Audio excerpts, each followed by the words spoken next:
میں نے دھیمی سی آواز میں کہا، میرے پاس کوئی دوست نہیں ہے۔ اللہ نے قرآن میں جواب دیا، اللہ تعالیٰ کا دوست ہونا کافی ہے۔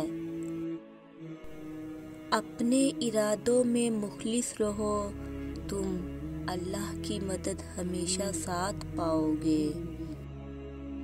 لذت روزوں کی مزید آئے گی جیسے جیسے قریب عید آئے گی۔ میں خوش ہوں اس پہ جو میرے رب کی رضا ہے۔ دنیا میں اتنی اچھی خوشبو کہیں نہیں ہو سکتی جتنی پیاری خوشبو قرآن مجید کے اوراق سے آتی ہے۔ اپنے بچوں کو چاند پر قدم رکھنے والے انسان کے بارے میں نہیں بلکہ انگلی کے اشارے سے چاند کو توڑنے والے نبی کریم صلی اللہ علیہ وسلم کی پیروی سکھاؤ۔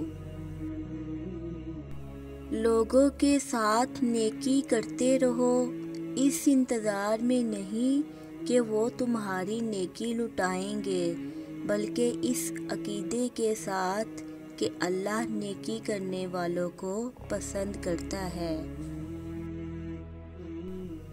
جو اپریل کی گرمی کو بھی جنوری جیسی ٹھنڈ میں بدل دے، بس وہی خدا ہے۔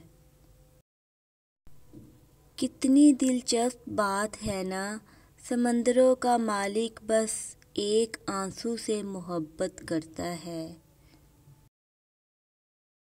کون کہتا ہے کہ خدا نظر نہیں آتا؟